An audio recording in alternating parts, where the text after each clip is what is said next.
The broadcast is now starting. All attendees are in listen-only mode. Hello, everyone. My name is Jeff Coga, and first and foremost, I would like to welcome you to today's study hall. And before we get started, I want to do a quick sound and audio check. So if you can hear my voice and see the screen change, type yes, Jeff, I can hear you, as well as what part of the country you're from.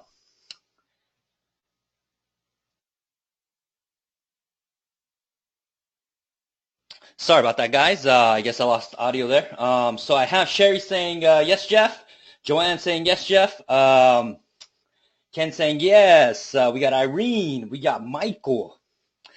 And so it sounds like you guys and gals can hear me and see the screen change. Now, before we go into today's training, make sure you turn off all of your distractions. So if you're at the office, close the door to your office, tell people not to bother you. But above anything else, take lots of notes.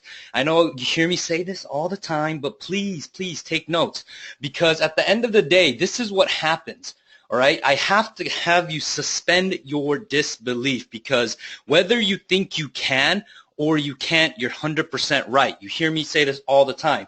This is a new technology, and as you're doing this, you're going to face challenges. All right, and it's not going to be, some of the challenges may be really easy, but a lot of the times it's the actual stuff that's between your left and right ear, that's 6 inches between your left and right ear, that's going to actually hold you back from actually being able to execute this and build the business of your dreams. So consider that the possibility that we don't realize that our attitudes towards something has been greatly influenced by the number of times we've been exposed to it in the past. So if you have never done these types of mass marketing or done type of, direct marketing at scale, then you're going to face challenges. If you have done direct mail and sent out, have done like couple thousands mailers in a month and things like that, you'll be like, oh, this is what Jeff means. You'll be able to connect the dots much faster. But if you haven't, then I know that you're going to face challenges. Why? Is because some of you guys and gals, we've been texting back and forth, and I realized that was kind of the disconnect that some of you guys and gals were having. So just please suspend disbelief. And that's why today we're going to do more of a Q&A session to really, have conversations and really go in depth on what are some of the things that you guys and gals might be missing, so I can help you connect those dots and maybe even help you see the bigger picture, and or if you have smaller things where you need help on, then I can definitely help you out right on the screen today. So it's a little bit different than the usual training, since we are going to be doing it more of like kind of an open forum style. So let me know who has an actual mic on there. So if you have any questions, already start typing them in. And I know from last week, some of you guys and gals were supposed to do your campaign, so I would like to definitely hear from y'all who ran the campaign, what kind of result you guys and gals have gotten, and or some of the folks that were going to start their campaign this week or next week. Okay, so type that in the actual chat box right now. And let's see here. Frank, I know, Frank, you got to get a mic, man. This has been how many weeks now that you don't have a mic? So get a mic. Patricia said, yes, I got a mic. Kathleen said, yes, I have a mic. Great. All right. And for the other folks that have not responded, I don't know why. I might just end up going down the row and just unmuting you guys. But let's see here. I know Stan was supposed to do a campaign, so I'm going to go and unmute Stan here. I'm Stan, here. are you there? Just like it is, the way it's going to be. Stan, are you there? Oh. It shouldn't take that long. You should get proceeds. Okay, maybe he's having a conversation with someone, so I unmuted here. All right, so let's see here. Let's see. Maybe we can go with. Let's see here. We're gonna go down the list here. What about Nancy? We'll start off with Nancy here. Where are you at, Nancy? So keep on typing in your questions. Nancy, are you there? Say hello. I'm here. All right, say hi to everyone, Nancy. Hi, everyone.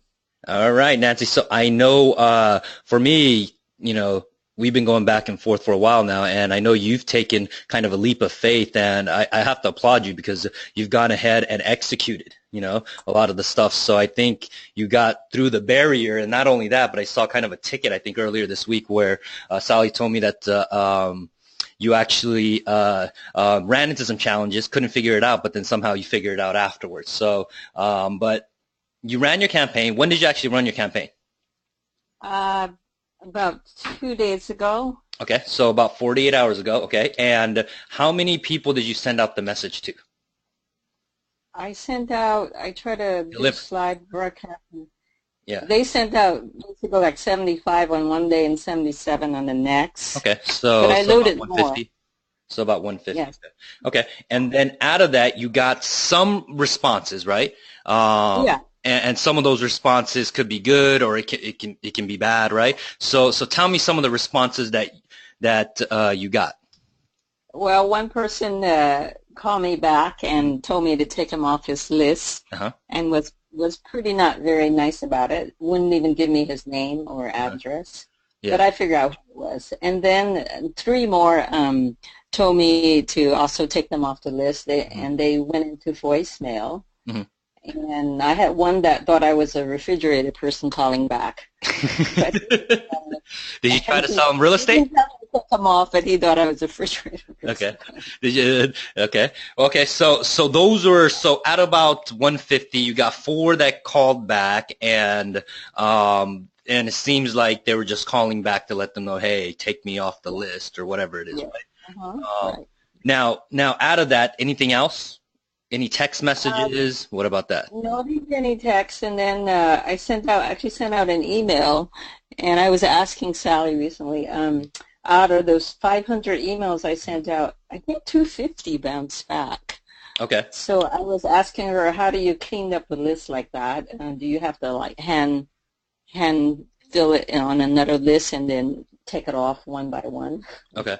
So let me, because that's two. So let's start off first with the response side, and then we'll go into the email side, right? So, and then kind of make this kind of a teaching moment for everyone else, right? Because some of you guys got amazing results, right? I think we talked to, I wonder if Steve is on. Let me see here. I know we talked to Steve several weeks ago where he did his, and he did 10 messages, and he got a $900,000 listing. Were you on that call, Nancy, or no? I think so, yeah. Yeah, okay. Okay, cool. So what I really want people to take away, like as Nancy was on that call, right? For some people, boom, they did 10 and got a $900,000 listing, right? Went on an appointment immediately.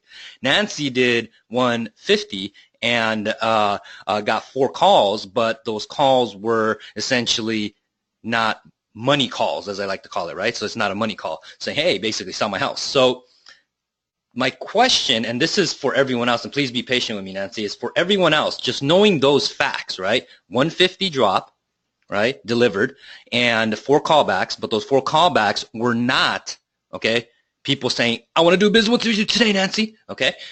And versus someone like Steve a couple of weeks ago did 10, and he got 1 and immediately went on an appointment, I think like 24 hours later, and then he got a $900,000 listing. What are the difference? What's the difference? And this is for everyone else, Nancy, and think about that as well for yourself, Nancy, as well. So what's the difference?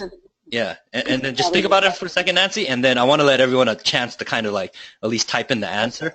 Yeah, so because this is where really when you understand what's happening and when you know these metrics and numbers and you understand, you can be like, oh, okay, this is the reason why this happened, then you know what to do next time to make it different, right? So so type it in. And Frank, you cannot answer that because Frank knows the answer. He's a grizzled veteran in here. So, and please, and if you're kind of confused, type in I'm confused as well. That's totally okay.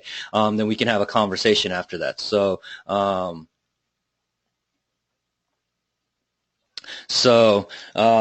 yep, Joanne said, I don't recall the details of either, but Stan and Nancy, my guess is that these aren't phase 3 or phase 4 targets, right? So what does that mean to you, Nancy, and what's your kind of take on that from what Steve got his listing, and when you did it, you didn't? Like, what was the huge difference? Well, these people didn't need to do business right away. They were absentee owners, and so they could be in phase 2 or 1. Yeah. And Steve's people, I don't know, were they foreclosures or expires? I don't know. Yeah. What they were. 100%. So Yeah. I would think that would be it. But I was just doing it to kind of learn how to do this. So Correct. I Correct. actually started off with, 1,700 leads of Yeah. absentee, Yeah. and it dwindled down to all this. So. Yeah. Well, that's kind of what happens when you start doing like these marketing campaigns at scale, right? So, but if people didn't catch that, what Nancy said is her list. The answer is like, what list did you go after? Right? Because there's such a huge difference between 150 delivered, 10 delivered. One got 900,000, one got 4 callbacks, but those 4 callbacks were not money calls. So it boils down to what phase are they actually in their actual cycle? Where are they begging and dying to do business with you, or asking someone to please help me out? Hey, help me sell my house, or are they kind of just not even remotely interested in selling or have a need to sell? Because there has to be a need for someone to take action. So that's the main key there. So in your case, Nancy, you went after absentee owners, and did you put on that list, did you go after out-of-state absentee owners, or did you just do absentee owners in general? I did absentee owner in general, because when I was going after absentee out of state, it was too few leads. It was like 150 Okay. total, Gotcha. So I just thought I'd just do it all. Gotcha. Okay. So, and then when you did the 150, did you kind of was it all just mixed up and you said, hey, I'll take the top one, whatever X amount and do that? Or did you go ahead and kind of think it through and says, well, let me try the out-of-state one first? No, I didn't do that. Okay. It was the 150 actually, like I said, it was shrunk down from the number of absentee pendant that came back. Yeah. So no, I didn't pick and choose, because Gotcha. I figured it was way too hard to do that. Yeah. So that's again, it's as you get, for me, I still think this is a win for you, Nancy. Why? Is because you kind of broke through that mental barrier, right? Remember when I've done some, calls with you where we're like FaceTiming on the cell phone, and I was walking you through your computer, right? So, and then from hearing this where you actually did it yourself, for me, I think this is a win. I think the more you do this and you get comfortable with this, and then swap the list to a little bit more, phase 3, phase 4 type of list, like people that are looking for answers, or I need to come save me now, kind of like what Steve did. He went after expireds, right? And then you can do a little bit more, less drops, and be able to get, much higher results in a sense. So I had one question. If you go after expire, like I was looking at the expire for this past month, I don't come up with a high number, and I thought that a pending service will only take it if you give them a high number. Is that correct? Am I? You can't just give them like 100 leads, right, and they'll append it, right? correct. So what you could, depending on the relationship that you have with them, right? But what you want to do is get kind of like, what I tell people is just clump all your phase 3 and phase 4 together on one list. So if you get like expired 200, 300 here, you look at probate and you get another 200, 300 there, put it on there. You get another FESBO 200, 300, put it on there. And then by the time you take all your, phase 3, phase 4 people, then you're going to have a list of aggregate list of what, maybe 1,000, 2,000, right, in your farm area, and then append that and just do a campaign on that whole list. But I can still keep it kind of separate, so I know if I'm trying to send out a different script for each campaign. Correct. Yeah, you can do that. Yeah. So once you get it back, you can. Yeah. Once you get this data back, then you can re-chop up the list afterwards. Oh, so okay. yeah. Yeah, so that's my recommendation for you, Nancy, is just keep at it, right? So you got through it, and the first thing is, you did your first campaign. That's out of your way. It wasn't a hit like, Steve, but you got some results, good or bad. Now the question is, the next one that you do is we have to tweak it, make it a little better, a little better, a little better. Okay? Okay. But any other questions, Nancy, or feedback for anyone else? No. Okay. No, I'm fine. All right. Thank you so much, Nancy. And we got tons of questions right when you were saying that, Nancy. So let me see here. Morning, I got 2 responses. Okay. So Michael said he ran the campaign. Let me unmute Michael here. Michael, you got yourself muted. If you can unmute yourself. Zepeda. Hey, Michael. Say hi to everyone. Michael?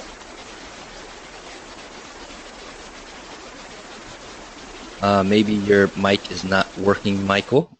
Oh, yeah, I'm not exactly sure. You may want to call in the hard line and on the phone, and we might be able to hear you better. But what Michael said is he did the Get Business Today campaigns this morning. He did get 2 responses from the people I had previous relationship. A third guy opened the lines of communication. So he got some results there, right? So that's great. Steven said, this is all brand new. You've gone through the start of the fast start portion. Perfect. So make sure you execute some of the campaigns in the fast start. All right. So, and Sherry said, all right, let's see. Where are you at, Sherry? Sherry, are you there? Yes, I am. Hello. Yeah, say hi to everyone. Hello, everyone. All right. So I saw your comment, and you said it was ugly and embarrassing. So I'm not sure which one you're referencing to, but was it the campaign or was that the call?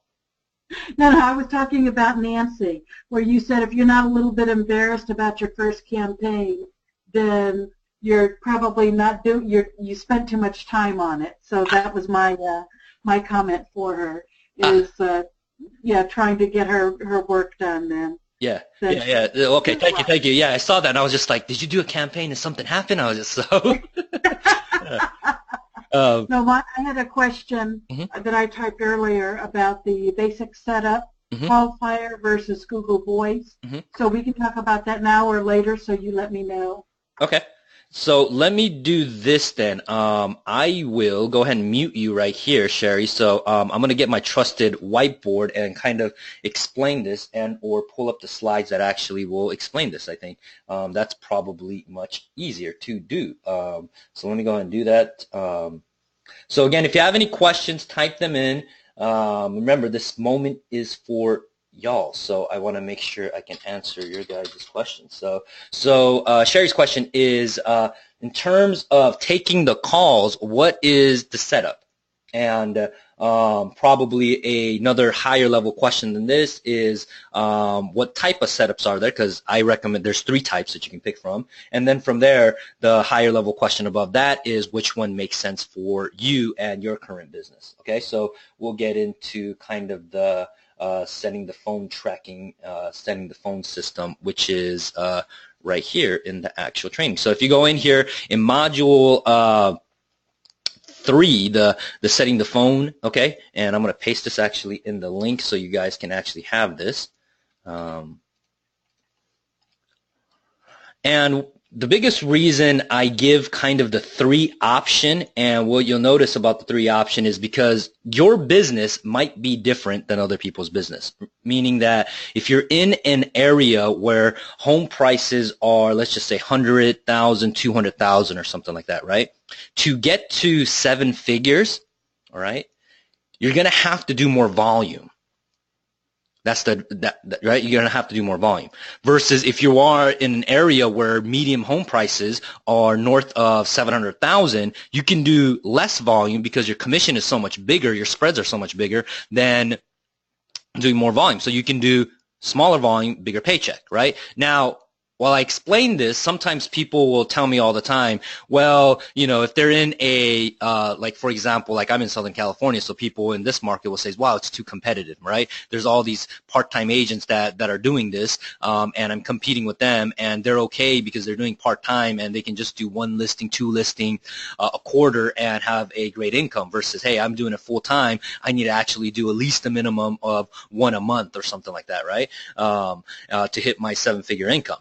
And that's 100% true, okay? But the flip side of the coin is when you're on the other side, because I've heard this before from my clients, is that when you're on the lower price point, right, people will say, well, you know, I have to do more volume. But there's less agents in that market typically. Why? Is because when you do it part-time, that income isn't there, so they'd rather do something else, right? So, again, there's always a counter perspective to your market. So let me pull this up. The phone system.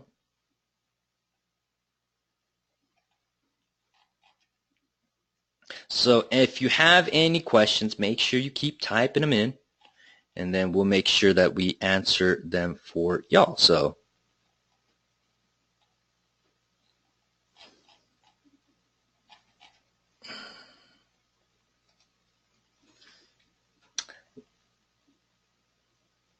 Sherry Goodrich said, I've had immediate response from business today, opening lines of communication. Clients gave me their stories on why they're not ready. Still working on getting a favorable response with someone who wants to move forward. That's good.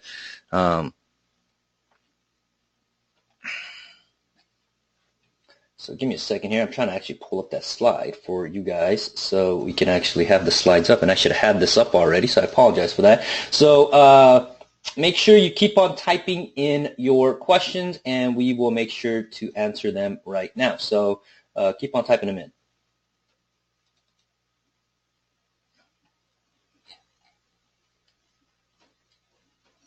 All right, so phone system. Let's go here. Okay, this goes into the section of running your first campaign. So option number one, right? And it'll start off kind of like this, right? So again, kind of recap on this, right? This is really simple. Our philosophy is really simple. You get the data. Instead of buying it from a lead vendor, right? You append the data. You get your phone numbers and email. Then you market to that data. Let me actually make this full screen. Oopsie. I should have made that full screen. Right? You market to the data. And then you do the follow-up with the actual DBC or direct bypass communication, and then email, and then social media. All right? Now, within this marketing section, there's three options on the system, which is one, do the message, the DBC message, and take the call yourself. So when people call in, you answer the phone yourself. All right? The second option is no one answers. You just let it go directly to voicemail. And when you let it go to voicemail, you only call back the people that says, hey, I want to sell now. And the third one is you send it to a call center to answer all the calls, or you have your dedicated agent or in-house acquisition person or in-house call agent actually take the call. And those are the three options. All right? Now, here's option one on tracking the call. You do your slide broadcast where you send the message out once you have the data appended. Then you send it to your Google Voice phone number. So that Google Voice phone number shows up on the actual message. Okay, so on your phone, the Google Voice number will show up. And when they call back, you're going to talk to them.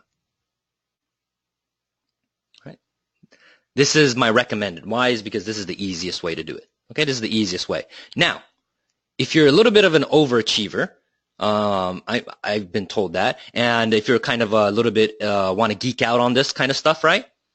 If you're like me, then what you can do is right here between the actual services of sending out that message using slide broadcast, you're going to mask, or you're going to forward number that's going to show up on the actual cell phone on the voice message is going to be a CallFire phone number. And CallFire is a phone number where you can track the inbound calls and then record calls on there as well. So you put that number on there, and then that gets forwarded to the Google Voice, and then you talk to them. All right? That's option one. And then option two is let it go to voicemail. So you do your DBC message, no one answers, and the people that want to sell, or if you're doing a buyer's campaign, if they want to buy, they're going to leave you a voicemail saying, hey, I want to do business with you. And then they're going to call back. Then you're going to call back. Or someone on your team is going to call back, right, if you have a downline. So how it looks like is you're going to use a slide broadcast to send out the message, forward it to the Google Voice phone number is going to show up on the actual message and in the actual message itself. And then when they leave a message, you're going to call back. 3 easy steps. All right. Then CallFire phone number to, again, Google Voice. And if you want to geek out on this, and if you're an overachiever, then right here on the slide broadcast, the number you put is the CallFire phone number that forwards to your Google Voice. Now, any questions on this so far? Because I know for some of you guys, this is kind of a refresher. For some of the newer folks that might be like, ooh, Jeff, what are you talking about? All right. So let me see here. Did I lose audio only, Goran? I'm not sure. Maybe you have.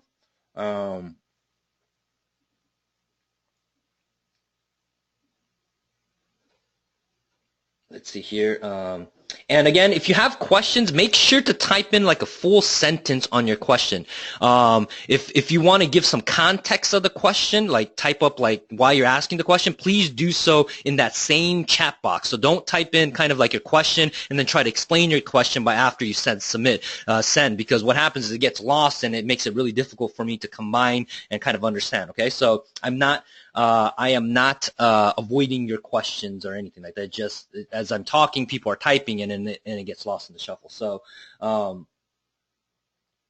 let's see here. Joanne says, am I being too pushy with inquiring about the follow-up of the social media element? Is the follow-up on DBC and email different than what we've been already presented? Yes, we do have slightly modified messages for that. Yeah. But follow-up is always, in my opinion, in the beginning, it's really easy. All right, but you have to master the front end side on being able to do this, because once you master this, where you can actually get the phones to ring with just a click of a button, and then you put it on your schedule where you're doing it every week, right? Either sending out the DBC or sending out the email, you're doing it every week. It's kind of like set it and forget it. You don't really have to think about it. Your bandwidth is, you're not going towards that. You either do it yourself every week because it's on a calendar, or you actually have someone on your team actually do it for you, right? You don't have to think about it. And then from there, now you have more extra bandwidth that now you can go apply and then perfecting the follow-up sequence. And that's the best way to do it. You don't want to do it where you kind of have it, like, for example, not to pick on you, Nancy, in any way, but you heard Nancy that didn't quite get the results, right? So imagine then you take your bandwidth and then try to apply and install a back-end follow-up sequence behind that, right? You're not going to get great results versus just focusing on the front end stuff. Boom, change the list a little bit, and then I rest assured she's going to get much better results, right? And you can get those deals in contract and then pivot over to the back end. Hope that made sense, Joanne. Adrian said, what other options other than Google Voice? There's a bunch of them, Adrian. You can use Ring Central. That's another one. Five9 is a really, really good one. I use CallFire and Five9, and I've used those before. I just happen to use CallFire because I've been using CallFire since like 2009 or something like that. So again, if there's better ones, please let me know as well. You know, so.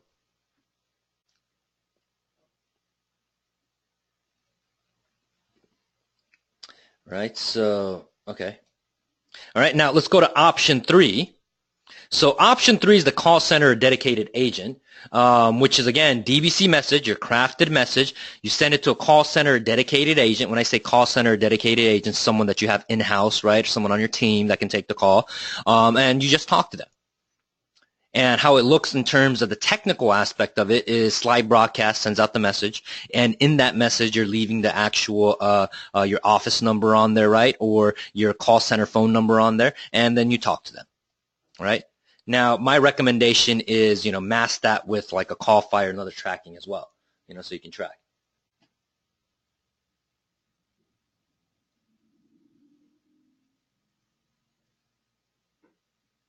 Yeah, so someone, Sherry Goodrich, if you want, email support at inboundconversionsecrets.com, and Sally, if you send them their login, Sally can take a look and see what's going on if you're running into some issues, okay? So let's unmute. Hold on here. Where are you, Sherry? Sherry, are you there?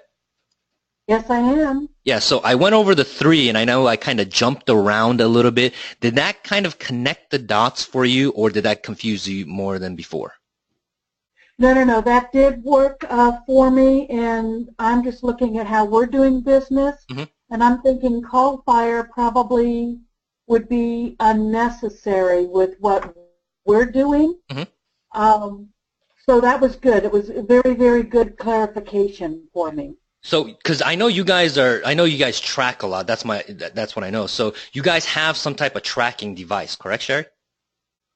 Yes, we do. We've got another system that we're using right now. Okay. The Google Voice, though, that's a really good thing because we have multiple Gmail accounts out, so we can do multiple Google Voice phone numbers, and I'm sitting here like coming up with a variety of numbers, hopefully, that we can, you know, customize when I start applying for these.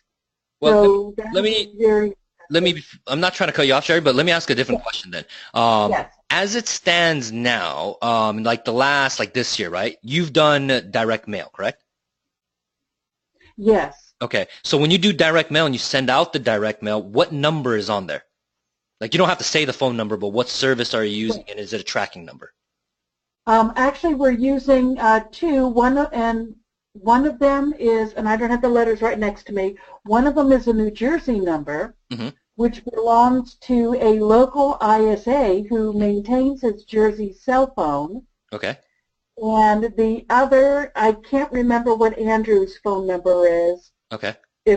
I don't think it's local, but that's the point of the letter is we're a national network that buys homes in your area, kind of a thing. Yeah. Okay. And you have a local agent who will come out and talk with you. Gotcha. So my recommendation, the easiest thing, right? Like I know you're probably, your team is pretty technical, so I'm sure you can do the call forwarding stuff. But if that's going to slow you down, just put the number that they have and then just boom, drop it in there. You can do that. Right. Right. Right. So Can I ask you one more question? you can ask 2 or 3. Can the Google Voice phone numbers be ported into CallFire? No, it's not. CallFire is just kind of like buying a domain and forwarding it, right? So it's again, CallFire, you can forward it. CallFire does have a virtual call center that you can have with like a dedicated agent you can put them through. Okay. Yeah. Okay, because I saw that option when I was looking at a few things, and I thought, oh, they can port phone numbers. Okay, wait a minute. Just trying to streamline things somehow. So very good. Yeah, so this is answer for Sherry only. For everyone else, because everyone else might be like port, and they might think like, what are you talking about? Are you talking about like the harbor or something like that, right? So, Right. but Sherry, to answer your question, yes, you can. The CallFire, we're using a very small function of CallFire, which is the call forwarding function. But CallFire does have a cloud call center that you can have where you can actually forward the numbers directly through there and have your agents even answer them. Okay, very good. Yeah. So, wonderful. Thank you. Perfect. So, all right, perfect. So, let's see here. Who do we have here? All right. So, let me go ahead and get to Stan. So, Stan, are you there? I am. Good Hey, evening. say hi to everyone, Stan. Hello, everyone. All right, Stan. So I know last week when we talked, you were on you were put on the spot because I believe you said you were going to run your campaign in like 48 hours from last week. So what happened? Ran the campaign, Uh-huh. and the response was overwhelming. Okay. I had it set up for your option 1 that you just went through, Mm-hmm. where the call went into them from a number at CallFire Mm-hmm. with a callback number through Google Voice, Mm-hmm. which then came directly to my cell phone for me to answer Mm-hmm. and talk to the people. And I mean, within 5 minutes of the data going out, I had maybe 8 or 9 calls come in, and they all came in at once. Yes. So, I mean, first I'm smiling. I'm like, whoa, what a program. Mm-hmm. And as I went through them all, they were the ones that were like, how'd you get my number? And why are you calling me? And, well, I don't want to sell. And, so all of that, which, hey, that's not an issue. I just go through the no's to get to the yeses. Yeah. And so, it kind of, but some of it as well caught me off guard in that, which house are you calling me on? I said, well, which house do you have for sale? Would you like to sell? And they would say none of them. And so what I'm coming to realize is that garbage in, garbage out. Mm-hmm. I had notice of defaults were appended, and I also had probates appended. Uh-huh. And the notice of defaults that I had appended were from a source to remain unnamed that if you ever had a default, it was considered a default in their database. Uh-huh. And so I had all these people calling me that have fixed their defaults and Okay. either sold a house or paid it current or, just so kind of Okay, so now going Stan, back. can I do a quick timeout here? So Yes, kind of sir. like because what you're explaining, I love the story, and it reminds me of like when the first time I kind of did this, right? So, but I want to make sure that for everyone else that's listening to this story on what happened on your first campaign last week I'm gonna kind of ask you some questions, okay? So kind of recap, right? Go ahead. So Yes. you ran the campaign on what day? When did you run it? If I'm not mistaken, it was Thursday. Okay, Thursday, perfect. And how many records did you do a drop on, the DBC message on? The total number of records we got back was in the mid 500s. Okay, so and how many was delivered? I'm just seeing that we had 700 records were appended. I mean that went out, and so 700 went out. But what we did, initially we put a cutoff time, thinking we didn't want people to be disturbed, and the next day realized they wouldn't have been disturbed. Yeah. So when we had them do their,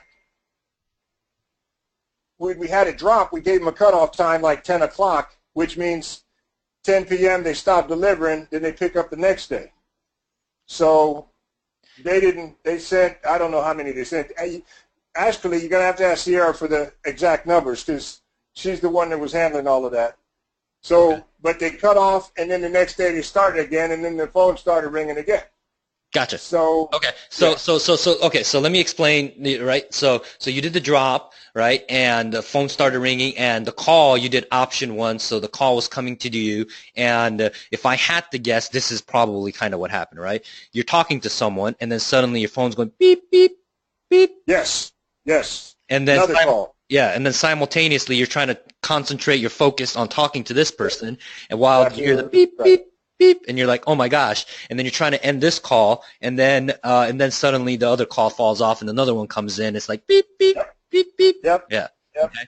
So and I don't know if they're calling from the data being appended, or if they're a listing client or somebody who saw a for sale sign on one of my listings. I mean, it was a mess. I didn't like that at all. Yeah. Now, you've done other types of, kind of like big marketing, right? Like direct mail and stuff like that. So you said you were overwhelmed. Now from the sense of overwhelming feeling, right?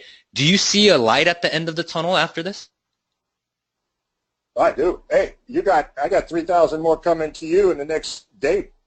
Okay. Yeah, no, but this time we're going to do only voicemail. Yeah. Okay. So you're going to do option 2. Okay. All right. So, Yeah. All right, so kind of recap on Stan, and then I'll kind of fill in the gaps on what list he was going after and why certain things happen. Right? So if you're doing option 1, okay, typically stay. I don't know if I say this. I believe I say it in the training is to stay the volume like around 250 record every like 30 minutes to an hour. Right? Like you said. If you said it, I didn't hear it. Okay, yeah. So it's like 250. So you want to do that maybe 250. If you're good at it, maybe, you can do it every 15. So about 250. So that way now you can actually make contacts throughout in the morning. So if you've done like kind of the smile and dial stuff where, you wake up and you're like, hey, this next 2 hours just for me talking to, prospecting for sellers, and you're waiting on a dialer and having dead time, you just set it up on that time to, those drops to happen at, 30 minutes and at the hour or something like that. And then rest assured you throughout that 2 hours, you're going to make like 40, 50 contacts, right? Solid contacts. So that's my recommendation. Now, since Stan went through this, now he's going to do option 2, where he's just going to allow it to go to voicemail and then just follow up on the people that says, hey, I want to sell. All right. Now, Stan, can you talk about a little bit about when you said garbage in, garbage out? Yes. Because that's a very, very important thing where I think a lot of people that may have heard that may kind of, hear that and be like, well, what do you actually mean by that, Stan? So can you explain what that means, garbage in, garbage out? The notice of default database that I was using would give me notices of default on people that may or may not still be in default. And that's because they may have modified the loan, made it current or something like that, correct? Yes. Yeah. Okay. So or sold the property. Or sold the property. There you go. Okay. So, so I was getting calls like, well, I don't have any problems. And one other thing I did too, by using different numbers for different database with CallFire, when the call would come in, it would give me an advance notice what kind of call it was going to be. It would say probate, or it would say notice of default. So I knew from what database the call was coming in based on the number that they called. Yeah. But like I said, if I put in garbage data, then people that were calling to tell me, why are you calling me? Yeah. 100%. Yeah. And there's only like two ways to combat that, right? In my opinion. One is get the prime data, right? So either you harvest it yourself or making sure you actually manually remove them, right? That's option number one, right? So you get really, really laser. This is what I call like sniper rifling your data, where it's like really, really laser. Okay. That's one. Now the second option is the counter perspective of that, which I call the shotgun, which is you just do exactly what you did, Stan, but then you send it to a voicemail, and you're like, if they sold it, who cares? You know, if they want to sell, I'll catch some of the people that want to sell, and they'll leave a message. Right. You know, so, but again, it boils down to what kind of, what kind of system you want to have, you know. So I've done a lot of the shotgun, especially when I test out a lot of campaigns. That I do that, you know. So, but any other feedback on that from that kind of the overwhelming feeling to what you see in the next couple of days to a week on what can happen and what your kind of next steps that you're going to do? Yes. It was a major rush when the phone started ringing so quickly. And I mean, it was like, oh, what a campaign. Mm-hmm. It was like people had just got it, they're picking up the phone and calling me right away. Yeah. I've never had that experience with any of my prospecting. So I'm like, how come? What is it? And they're saying, I missed your call or you left me a message. I'm sorry. I missed your call.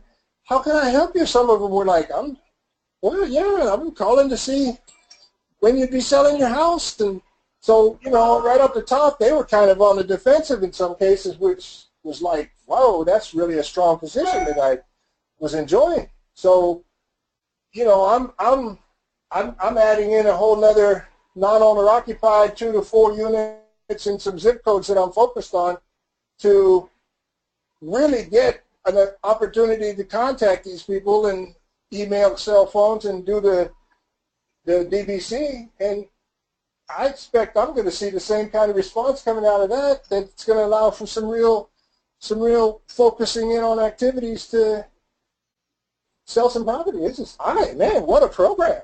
I'm amazed. Yeah, and Stan, I think a couple of weeks ago I talked about it when I was doing like the live. Remember, I don't know, I think you were on it where I was critiquing Joe's inbound calls. Do you remember that? I do. Yeah. So if you remember that, right? Sometimes when you answer, you want to throw out kind of like the city, if you're going after a county or a city in your area. So that way, kind of like instead of saying, hey, do you have any property that you want to sell? They're like which one? But at least if you tell them like, hey, in this particular city, your property in this city, then they're going to be like, oh, okay, Yeah. And then you're right. But see, in order to do that, you got to segregate your database into those little tranches. And I hadn't done it. I was working on a county database. Yeah, which is fine. Which is fine now. Is now you know the importance of that segmentation, and now you can kind of scale down. This is I love about you, Stan, is because you just said, "Hey, ready, fire, aim, baby," and you just fired off, and you're like, "Whoa!" So that is my favorite saying too. I grabbed that a couple of weeks ago when I first heard it. Man, I'm using that on a daily basis. Yeah. That's beautiful. Okay. Well, so thank you so much, Stan. So any other, what about any words of wisdom, encouragement for the other folks that's just getting started, or maybe kind of maybe like someone like Nancy or someone, Steve and stuff like that. So any words of encouragement? Yeah, go do it. Just go do it. Work with the calls you get and turn them into transactions. Go do it. All right. You're cutting edge. You're way out ahead of the crowd here, and the opportunity is like staring you in the face if you can just go do it. Yeah. And I know you see the power in this, Stan, but also remember you can do this for your buyers or pushing people to your open houses as well, right? That's a great point. You're right about that. All right. Yeah. All right. Absolutely. All All right, cool. Thank you so much, Stan. Thank you for the contribution on that, Stan. And Joanne says, here, Stan. So, yeah, good to hear the excitement. Sherry said that. That's great. All right. So, any other questions or feedback? You heard kind of a Stan's story. I know we got a little bit long in the conversation there, but I hope, or I believe that should have gave you guys some, as some of you guys and gals said, some encouragement, some excitement, as well as things to look out for. Because remember, this is something new, and that's why I said in the earlier before we even got started on this, right? The more you get exposed to this type of stuff, you're going to be like, this is what you're talking about, just like if you remember maybe the first time you filled out a purchase and sales agreement, all right? And I don't know if you guys, depending on how long you've been in business, right, you're going to be like, my first one was like over a decade ago, right? So you're trying to fill that out. There's a bunch of stuff that you leave blank. and you come back to the office and you sit down and you look at it and you're like, man, I had the seller's sign here, but wow, I missed some important stuff. That was kind of my first attempt when I had contracts, so I don't know if that was anyone that has happened to anyone else, but that's the action I got, so again, as Stan said, ready, fire, aim, and just keep on taking action. So if you have questions, type them in, and let's see if we got some couple people that we haven't spoken with. Let's see here. And let's see here. Where are you? How about Patricia? Patricia, are you there? Patricia. Say hi to everyone, Patricia. Hello, everyone. Hey, I'm late, so I don't know where we're at. Okay, sorry to put you on the spot here, but I know you're hopping in, and this may feel like and you might seem like, wow, I'm drinking out of a fire hydrant here. But what have you taken away so far, and any feedback from other than, woo, this is a lot to take in? Well, I've done session 1 and 2, Mm-hmm. and it sounds like it's going to cost a lot of money, so I'm trying to figure out where I'm at. Mm-hmm. So that's about it. I'd like to talk to my coach, but he doesn't return or call back on scheduled calls. Gotcha. So that's a different coach, I guess. Yeah, right. So this is my recommendation for you, right? For Patricia, I believe you have the bonuses on there where you have the records. So make sure that you reach out to support. We can get it rocking and rolling for you, and go through step by step on this. We have some awesome support staff, Mary and Sally, that's there for you to help you out with any technical stuff. They do their very best to try to get back to you. And as I tell everyone else, people will text me and I text back, and we throughout the weeks working on the campaign. Okay. Okay. All right, Patricia, thank you so much for your contribution. Excited for you. Let's see here. How about let's go down the list here. How about Michael? Michael, did you get your mic? Mike? Hello?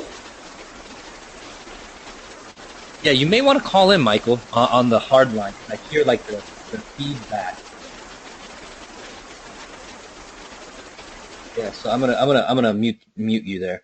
All right, so Michael, make sure you call in so maybe we can have a conversation there. I think that'd be pretty awesome. And let's say here, I'm gonna call. Let's mute my man, and I believe this is our man G-Man or Garin. Grant, how's it going? Good, Jeff. How are you, man? Good. Say hi to everyone. Hi, everybody. All right. So I know you've been part of my other programs as well. So I'm super excited when I saw your name, and I'm just like, ooh, yeah, So first off, I know you're just barely getting. I believe you're just barely getting your feet wet on this, correct? Absolutely. I just dove in, and I believe I'm on part 3 of module 1. So just the very beginning. Okay.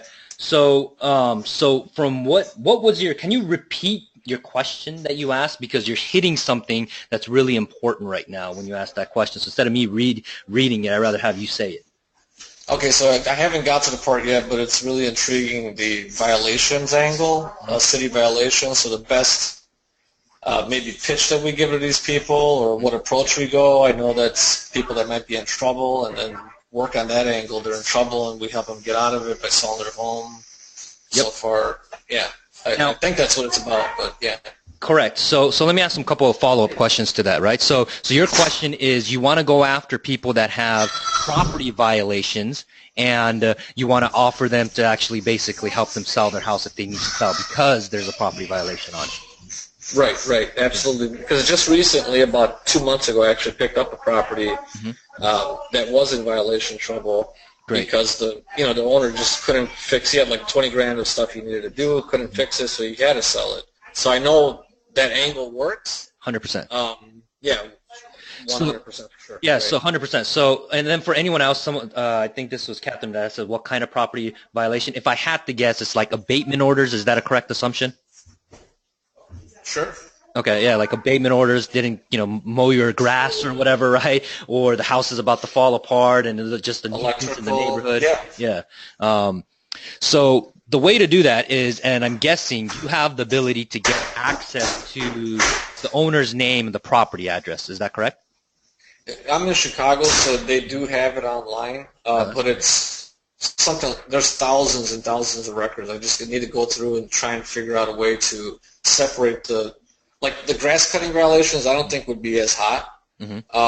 Maybe I'm wrong, but so maybe segregate the grass cutting from an actual person that's got a electrical and code violation. They're pricier violations actually. Okay. So let me ask some follow-up questions to that because this is where the rubber really meets the road, okay? And then please, for everyone else, pay attention to this, okay? Is because what we're doing is we're really, he wants to go after this particular list, and and the reason why I ask these follow-up questions is because it's going to help you expand your mind on how you can attack this at a rapid speed, okay? So my question is, how many records are in there off the top of your head? Have you checked? I've seen over 5,000 to 10,000 records. I mean, at least 10,000 records.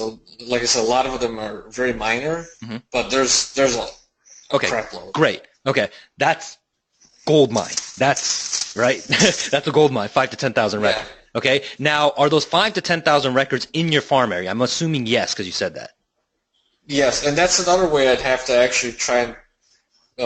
So I would download everything and then get it into Excel and just get rid of certain zip codes, right? So I don't work in. So it's a little bit of work, but once you start to shrink that list down, I still think there's going to be plenty in there. Okay, perfect. So now other follow-up questions. Do the city allow you to just export it in like a CSV or Excel file when you get that file? Yes. Oh my gosh, your city is awesome. Then now these city they give you a PDF file, and you have to convert that PDF into an Excel. So okay. I uploaded it, downloaded it, and I've had it sitting. It's just I'm trying to figure out the best way to pick apart at it.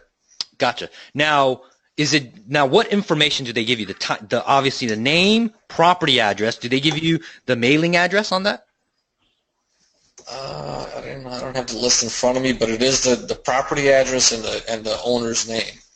Gotcha. Now, do they give you kind of the zoning as well, or like a code? Like sometimes people in the city, if you have a violation for a commercial building, like an apartment complex, they'll still actually include it in the property violation list, and it's mixed in with commercial and residential. Is that the case or not? Yeah, it has a code violation number. Okay, and then the code violation in your city that you have, it is you can segment it between commercial and residential then, unless you do commercial. You could segment it, right? Okay. It is right. Okay, perfect. So then that makes it a world of. So the easiest thing, in my opinion, is what I hear is taking that and my style. This is what I would do. I would take the 5,000 to 10,000 records, and I would technically have like a virtual assistant go into public records and put the mailing address on there, on that same spreadsheet, right? And then simultaneously, just put that spreadsheet together. And then I would just append the whole 5,000 to 10,000. I'll just do a drop on all the 5 to 10, and then send it to a voicemail. That's my style.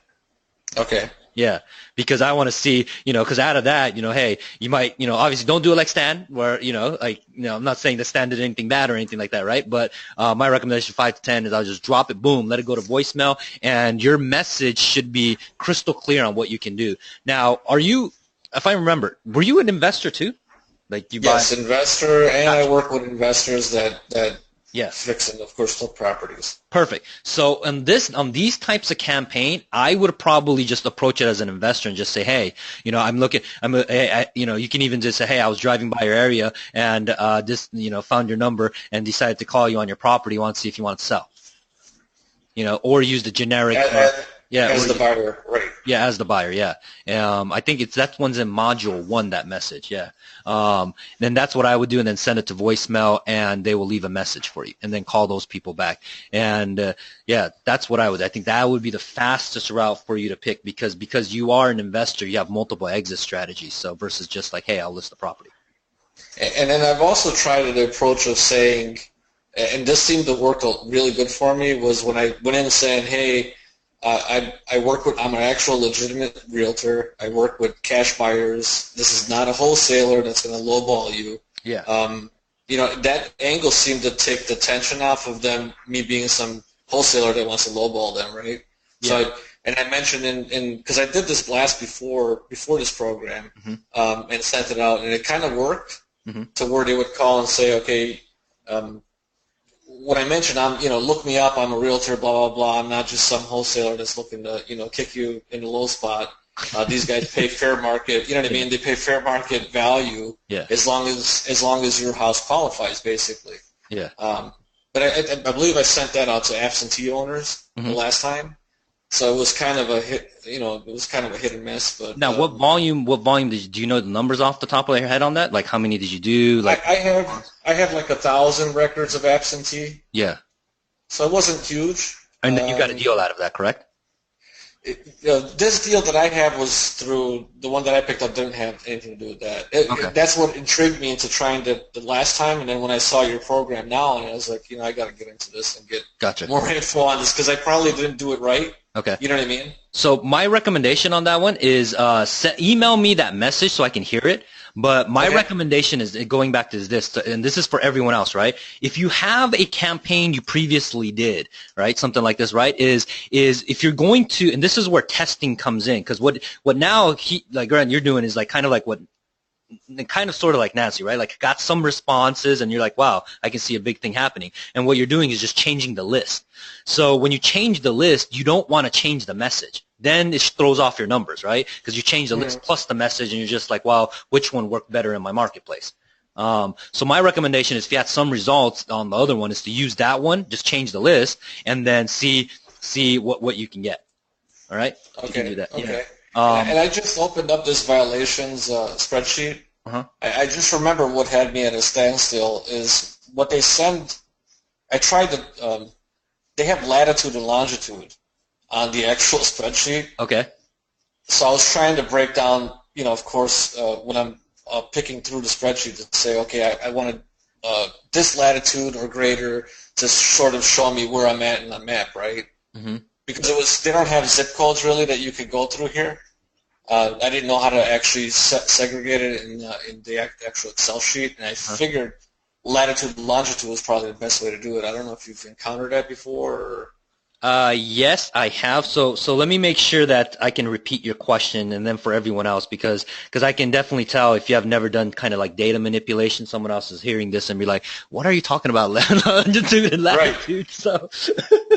And I'm not good at it, and I was trying to figure it. That's why I haven't looked at this list since a month ago, So I tried it once. It kind of worked, but it left out a lot. Okay, so the core question that Grant's asking is basically, I have this list, right, regardless of the list size, right? In his case, it's I think like 5 to 10,000. I think that's what you said, right? But let's just say for easy math, it's 10,000, right? So out of the 10,000, you're trying to figure out based on where the property is located.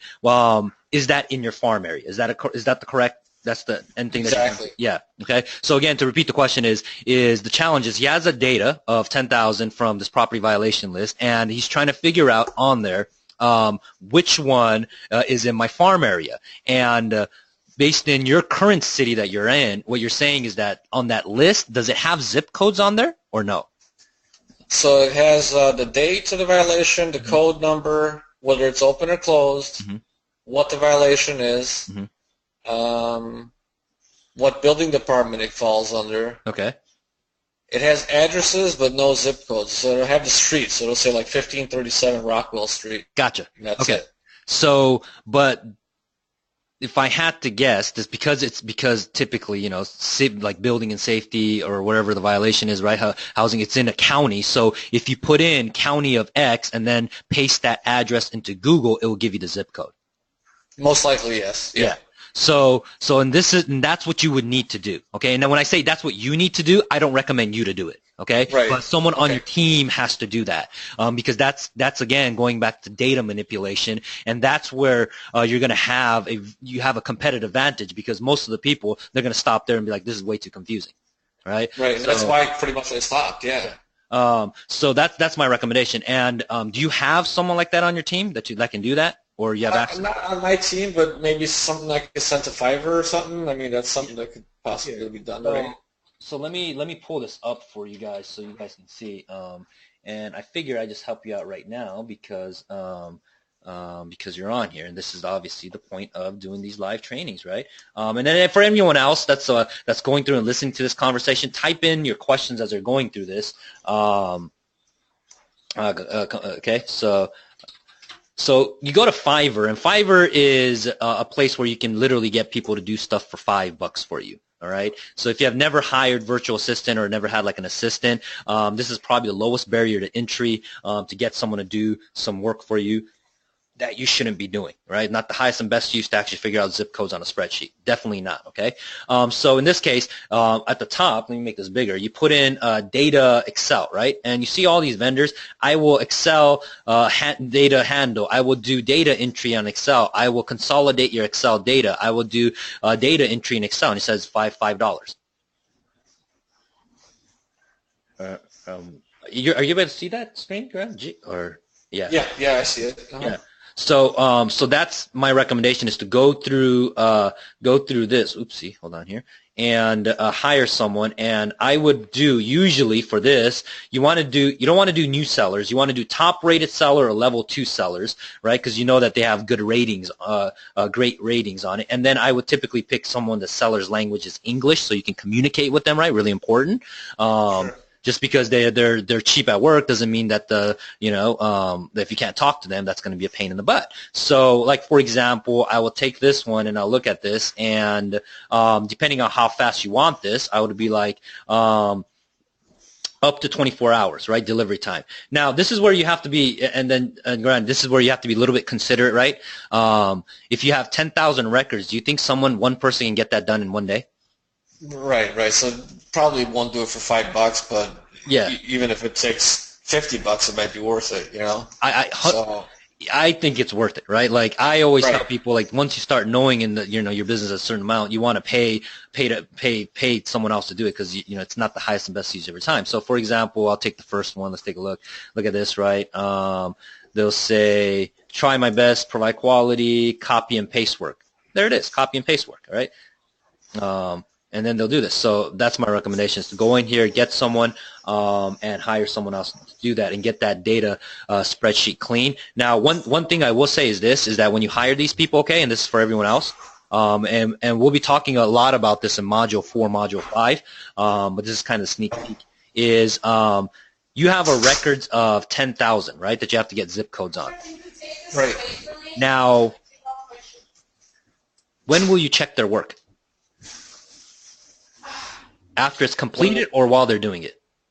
The actual VA's work? Uh-huh.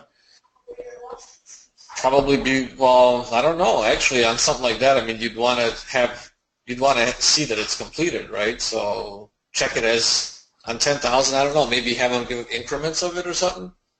Correct, okay? Because what you want to do is, what's going to happen is you go to sites like this, and what I've done is I go through here, and then after they're done, you build a relationship. You recruit them off, and then you bring them onto your team, okay? But just like if you were to hire, let's just say someone came to your office to do this work, all right? The data entry. They came to your home office or your office, right, and they came to do their work. Would you just be like, here's a spreadsheet, and then not talk to them all day? Probably not, right? You'll probably maybe beginning of the day, and then maybe at the end of the day at least check in and see, okay, how many did you get done? Right, so try to sort of recruit them as they're recruit them if they're good, of course. Not even if they're good. If they're great, you recruit them, Okay, good Okay. is okay. Okay, just pay, just have them like a consultant. But if they're great, recruit them, because as you start doing this, you're gonna need someone like this on your team. So, but the point is, if you have 10,000 records, don't wait until they finish 10,000 to actually spot check their work, right? So in the first day, you want to tell these people to say, hey, once you finish your work, send me what you got.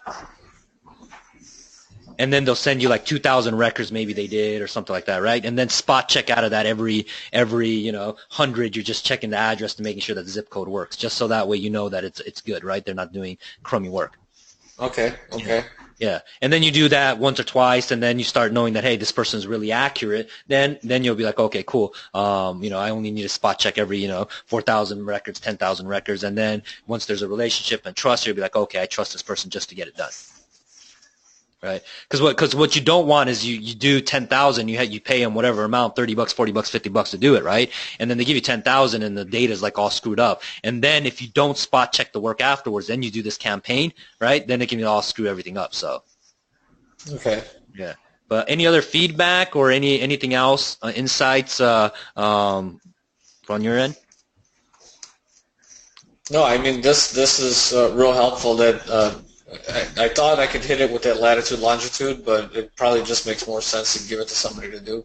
Yeah, you're working way too hard, my friend. Yeah, you're working way too hard. That's where, our goal is. I always say I'm this. I try to be the hardest working lazy person. So you're working way too hard, my friend. So, all right. So thank you so much for the contribution. I'm gonna go ahead and mute you here, and let's see here. So any other questions? I know we've been going on for almost an hour here, so I want to answer any other questions that you guys and gals have. All right. And again, this more of the outsourcing side, right, is it's going to be covered in a later module. And the reason why I do this is you have to have a fundamental understanding of what needs to happen. And if anyone has ever read the book E-Myth Revisited by Michael Gerber, there's one thing that he talks about, which is huge. He talks about management by abdication. And what that really means is that a lot of times entrepreneurs will try to outsource something, right, and brings people on board when you don't have at least the conceptual, fundamental understanding of what needs to happen. Because if you don't have a fundamental understanding of what needs to happen, how are you, one, going to be able to hire the best person in your team, right, to help your business grow? That's number one. How are you going to do that? You can't. Now, let's just say you got lucky and you got a great person that you hired. And then again, this is across the board, regardless if they're a person you're bringing on your team, like in-house at your office, or it's a virtual person, okay? It's exactly the same. The only difference, obviously, if it's virtual is the cost is just a lot cheaper because of the currency exchange and things like that, all right? But if you don't have a fundamental understanding of what it is, then typically you won't be able to hire the best people for your team. But let's just say you got lucky and you did get the best person on your team. Then if you don't have a fundamental understanding of what needs to happen, then the next challenge that you're going to run into is how are you going to go ahead and set expectation and manage their expectations? You won't be able to.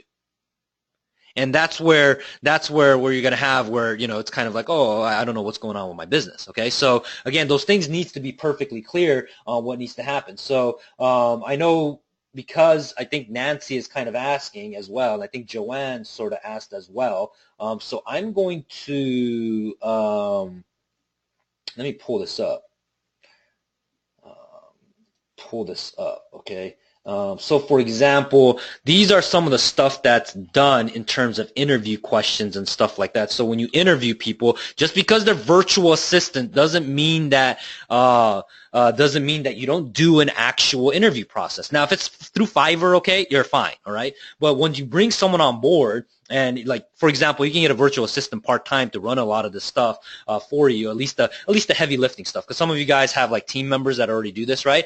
But then once they figure it out and your business starts really, really ramping up, right, then you're going to have to grow your team, all right, to get to this, to break through the 7s and then get into like the 2s, the 3s, and get into the 5, right? Okay, you're going to have to build a team, all right? Now, I do know some people that actually has like one agent and like an assistant, and they do well over $3-4 million, but they're selling homes that are like $1 million homes, so but then these are some of the questions that you'll see that you get, and you see here you score it, and you fill this out, and we have a whole process on this, okay?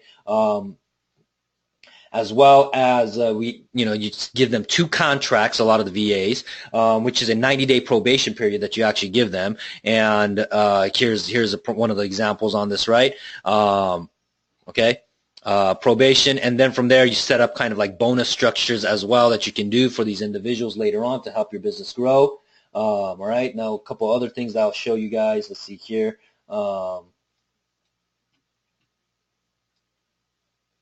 So again, job description. As your business starts growing, one of the number one things that you're going to have is, for something like Grand, right, an acquisition manager, right? Okay, that's going to be key. For other individuals, it's going to be someone that takes in-house person, right? Because as you start sending a bunch of appointments, right, and you're making contacts, like someone like Stan, right? Like you heard, he was overwhelmed. Now, imagine you go to the voicemail, and then now imagine if you, like, every week you do your campaign, you have 20 voicemails that's sitting there. Are people saying, I want to sell? Or they're saying, call me back, I'm interested. Right? Now, can you call all those 20 people back every single day? Yeah, you can. But as you start going out on appointments and setting that, right, something's going to give. Something will always give. And that's where your business is going to start growing. And it's awesome because when that happens, you got to bring some people on board. So then here are some of the examples, right? So we have all this all set up, so you're going to get all of this stuff. So again, I'm just showing you this so that way you know what's ahead of you guys and where you need to go. But any other questions? Again, I know I kind of went off on a tangent here, but I wanted to at least explain that component because I know, like, Nancy kind of asked. So let's see here. Michael said, I got, I'll call in. So let's see here, Michael. Let's see if Michael, are you there? Say hi to Michael. I still hear your feedback. Maybe you're still on the...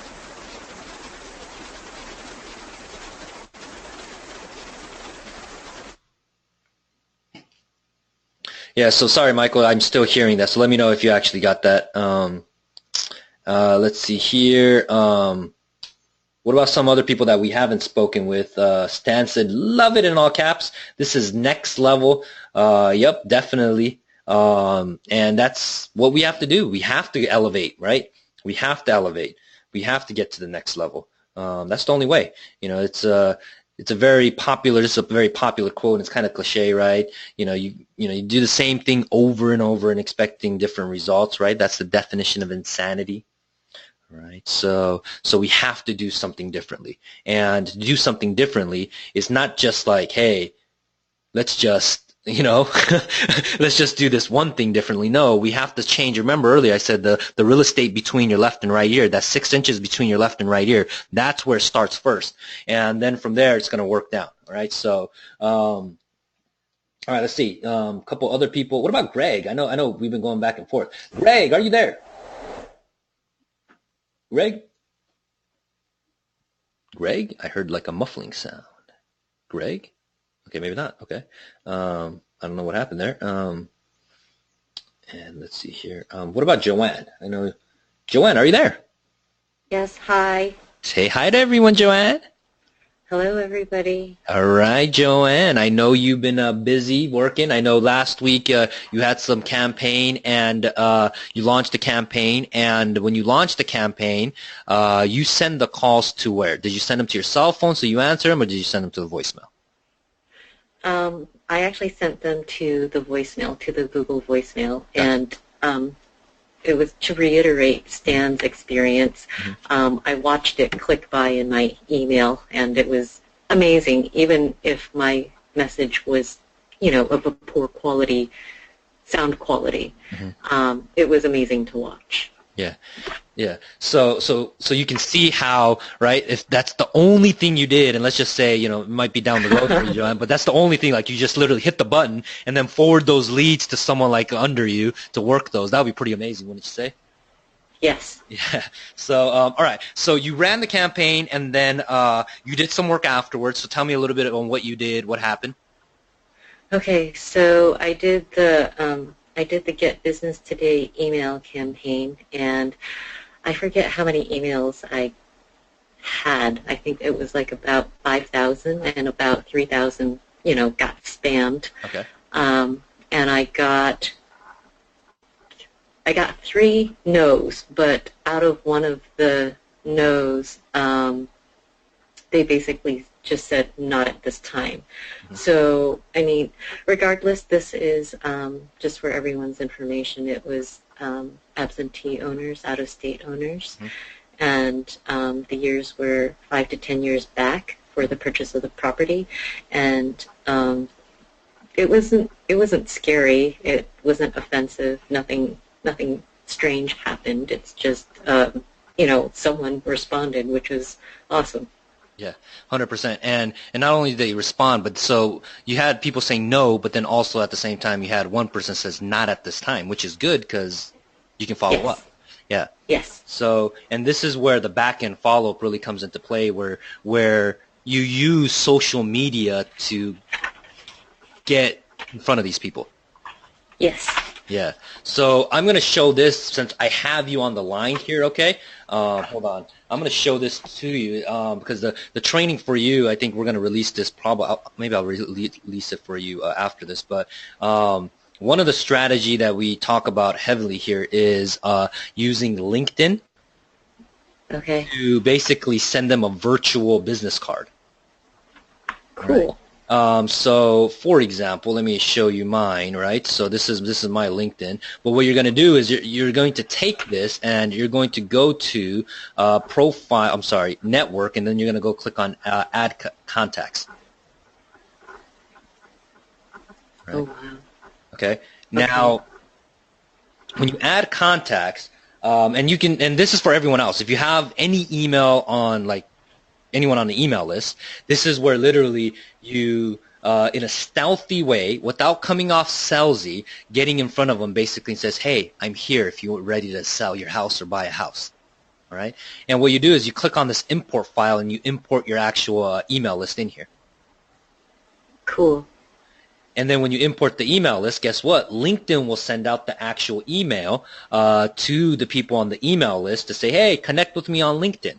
Have you ever gotten that type of invitation, Irene? Joanne, I'm sorry. Yes, I have. Okay. Now, have you randomly connected with someone that maybe you just didn't know because you're just like, oh, they're in LinkedIn, and then you just said, okay. Right? I'm connecting to all of them. Yeah. Yeah, and that happens, and just like what you did, a lot of people do that, right? Yeah.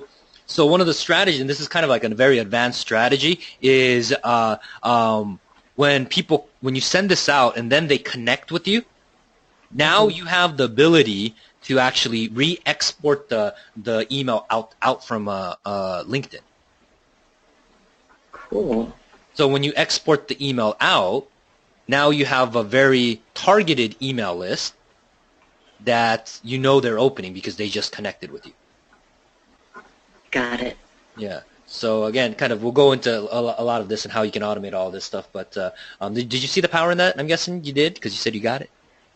I totally understand social media, and I don't use LinkedIn, but I will now. So yes. Yeah. So and it's amazing. Okay. So cool. So any other feedback or comments, Joanne? Anything that I can possibly help you out with, or maybe help you connect the dots a little bit more? Well, I think the buzzword is going to be Facebook and Instagram next. Mm-hmm. So I think when that's appropriate, I'll ask. I am very highly curious about it, just because I am. Yeah. I don't know why. So I don't have a specific question, but I do get the concept of customized lists and target audiences. Yeah. Now, do you know what custom audience means and retargeting, Joanne? I know what custom audience is, but retargeting, no. Okay, so what does custom audience mean to you? It means those email lists that either I bought or I cultivated. Huh? That's the custom audience. Those are my people. Correct. All right. So I would say emails and phone numbers. All right, perfect. So let me pull one up here.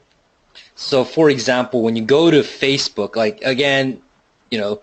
I tell people to use Facebook for follow-up, right, after you made the first connection through this, right? But you can literally go to create audience, and then you go custom audience, and then you go to customer file, and then you can upload the data that you appended directly in here. Yes. Yeah. So then now you can create a list of your own absentee owner list, your own, divorce with real estate list, your own, probate list, right? Right. Your own follow-up list, and then you can run ads targeted just in front of those. So that's kind of the back-end follow-up. We'll really go dive into that. But right now, Joanne, is what I want is just get your phones to ring, call those people, and then set a couple of appointments and stuff like that. So, but do you have any properties currently right now that you're looking to sell, or you're doing open houses on, or no? I have an open house that's not mine. So I'm well networked where people just give me open houses, but I don't feel comfortable advertising someone else's property because they're in my Facebook network, so they'll see all of that. Yeah, and I wouldn't recommend doing. Some of my clients do this, but like some of my clients will take other people's, obviously listing and do open houses for them, like if it's their office or even in some different brokerages, and then they'll actually do the DBC messages in the community. Okay. And say, hey, come to my open house, so at this time. And Okay. Yeah, and we do have a case study on that exact strategy of how we got a property in module, where are we? I think in module 2. Hold on, let me pull it up. We have a case study on that in here. Yeah, so this. I need to pay attention to that. Yeah. So this is a case study. So it went from going from $9,700 to converting it to $16,490 by doing the actual DBC campaign in a community. So so this is the case study and exercise that we have in the seller overview campaign, which is here, seller campaign overview that you can go through. So okay. Yeah, but any other questions or feedback or encouragement for everyone else? Anyone else? I think it's just going to be reiteration. It's really an awesome new way of thinking. I know that mass marketing is reaching critical mass, but you took it to a different level with a different way of thinking. And I can actually tell because of all the other tricks that I've done and the other tricks I've heard about. This is pretty, like, I want to curse, but it's pretty cool. It's really cool. I get it. Pretty beep cool. Is that what you're going to say? Yeah, it's high concept. Well, thank you, John. So I'm going to go with you here. Thank you so much. All right, so let me see if we have any other questions. And type in your final questions, but I want to kind of leave you guys with a story here, okay? And because sometimes people ask me, they say, "Hey, Jeff, this is awesome. Is this something that you came up with?" And I could sit here and say, yes, I did, and raise my hand up and take all the credit, but really, I'm a believer that there really isn't anything such as like a new idea. I'm a firm believer that every innovation, every new idea came from people's experiences or people's ideas that happened in the past. And this type of marketing really I got when I was in the actual insurance and financial service industry back in 2003, actually. I was a young chap and I was trying to figure out ways to drum up business. And one of my a friend who had a different office in the insurance business actually was doing something called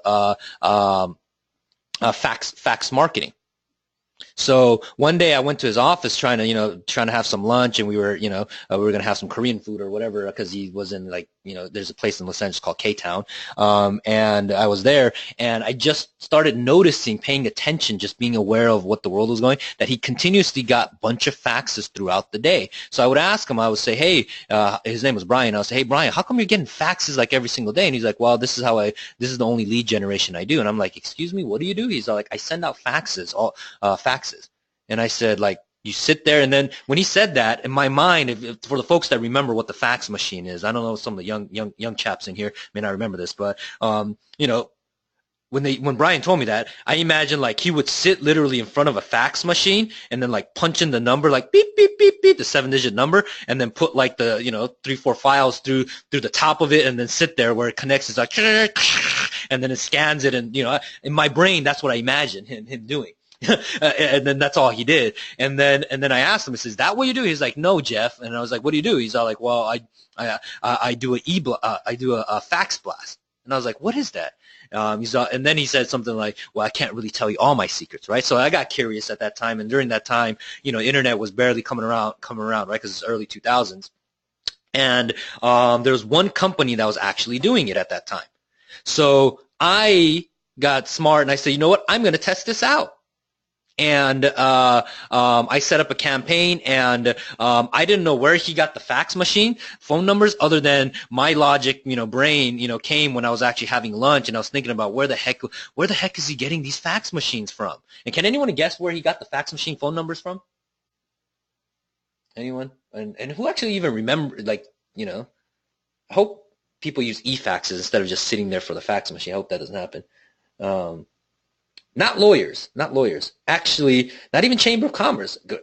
Gee, man, see? Yeah, phone books, 100%. Yeah, phone books. So I was eating lunch, and then at this kind of like this cafe place, right? And they don't do it anymore, right? But then they used to go around, like, if you remember, like Yellow Pages, right? People would go like business to business, dropping off like these thick phone books, right? So I saw that when the guy dropped it off, I looked at it, and I was just like, oh, I wonder if that's where he's getting the fax machines from. So bottom line is I picked that one up, and I basically took it back to the office, and that night I sat there literally turning flip by page, flipping it, putting like fax machines on Excel spreadsheet, right, based on the business that I wanted to go after. I wanted to go after basically a dentist's office for a big workers' comp insurance, right, because it's a big premium. So I was like, I'm going to go after the biggest premium ever. So I sat there putting in the Excel spreadsheet on each one, and I finished. And by that time, like hours later, I think I had like 1,000 records or something like that. And I was like, okay, cool. Now let me go ahead and send this out on a 5-page fax of this quote that I'm just going to blindly just send it out to.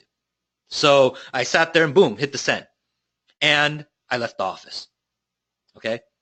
Now, when I came back the next morning, I saw a fax in there, okay, that says, please call me back, I'm interested. And that was kind of the start of when I realized how the power of mass marketing was. That kind of transformed into what it is. Now when I tell this story, the other part of the story where people said, man, was that it? And then it was just like, voyage, and it was huge success? No, 30 days later, I ran into a problem. Anyone guess what happens 30 days later? And I didn't think about it. I ran into a huge problem 30 days later. Joanne said, too much business? No, not necessarily. Not even too many replies. My overhead went up dramatically. Can anyone guess why?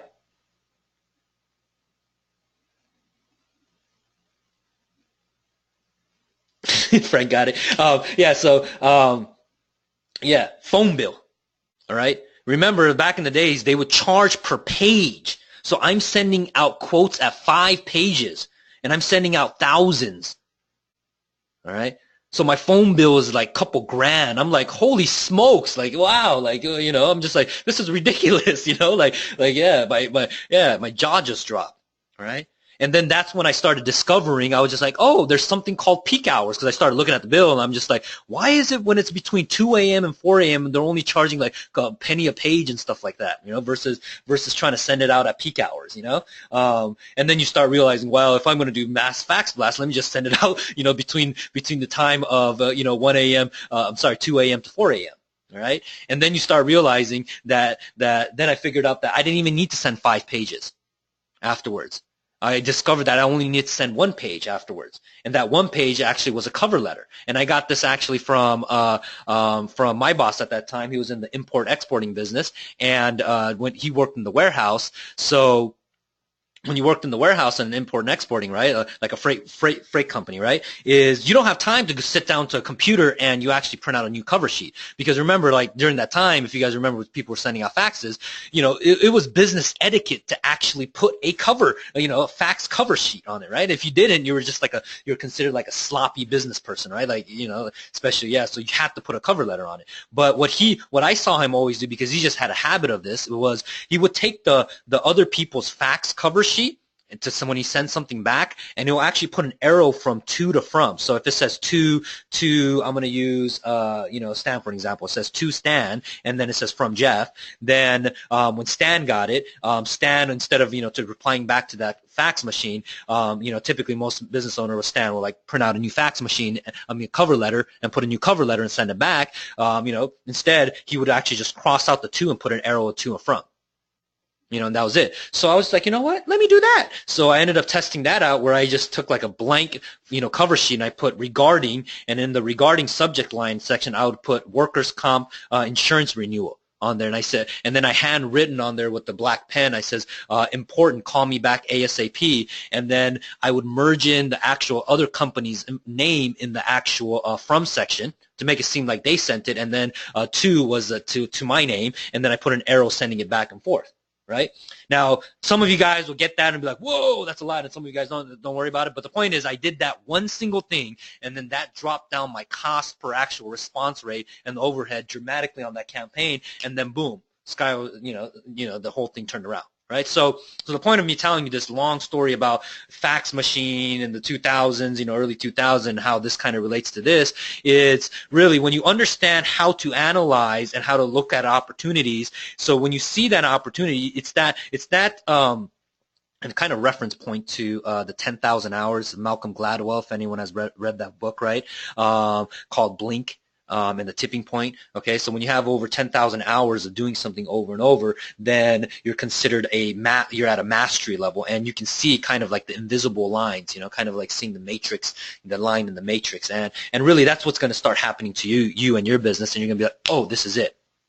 Right? And I'm hoping, and that's why in the beginning I talked about, hey, you know what, the more you're exposed to this, you're going to start catching on, see the power of it, you're going to apply it. So, not everything's going to be wins, ladies and gentlemen, right? And if you believe that, then I'm sorry. You're going to run into some challenges, but again, entrepreneurship and being a business owner and having ultimate control of your own freedom, and the reason why we're actually in this business is you have to be resourceful. That's it. Okay, it's all about being resourceful. It's not having resources, right? I know we talked earlier. I think it was Patricia, and Patricia, the first thing that she said was kind of like, hey, this seems like it can get really, really expensive. No, it's not. It really isn't. It really isn't. Okay, but again, it's that you have to have that mental shift in there, because if you have that limited belief and says, hey, you know what, this even a hint of, I don't think this is going to work, then guess what, it probably won't, because you're not going to take action on it, right? So again, long-winded stuff. I don't know if any of this stuff helped you in any way or not. Let me know if it has. Let me know, like, yes, or amen, Jeff, or whatever, or just say, Jeff, stop it, or whatever. So that's all I have. Any final questions or feedback, let me know. Type it in the chat box. I will stop this. So Nancy said, are you blasting radius around the open house? Correct, yes, radius. Yes, radius, but be careful on the radius as well, all right? Because sometimes on a radius, like, hold on, let me get like the pen, right? And hold on, let me see here.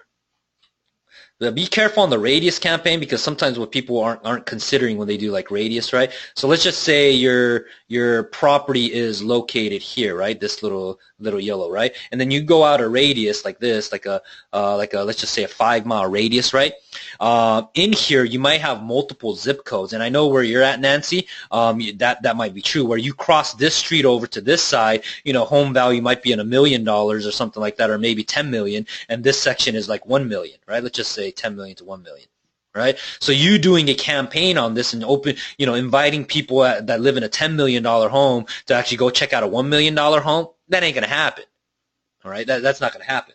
Right? And those are some things that you have to consider. So now this looks like a 5-year-old drew these pictures. Attitude is everything, 100%. Yes, be resourceful. Very true. Ken, we're here for you. We're in this together, my friend. So, all All right, so it doesn't seem like there's any more questions. If you have any other questions, feel free to reach out to me directly. Here's my personal email address as well. I'm doing this, and you guys and gal know this, right? If you need to contact me directly, here's the actual my direct number as well, or you can give me a call at the office. It's 844-MKTR, Get Marketer, extension 701. The best one is probably the office number, because if I'm not at the office, it'll actually ring on my cell phone. So if I'm out in the field or something like that, all right? So Nancy said they will invest in a $1 million home. Yes and no. Yeah. Can you find someone? Yes, but again, it's not going to be effective. So yeah. All right. So reach out to me if you got anything. That's all I got for you. The recording should be up in the next 24 to 48 hours or so look out for that. And I will catch you guys on the next training. So I'll talk to you guys throughout this week. Take care and bye-bye.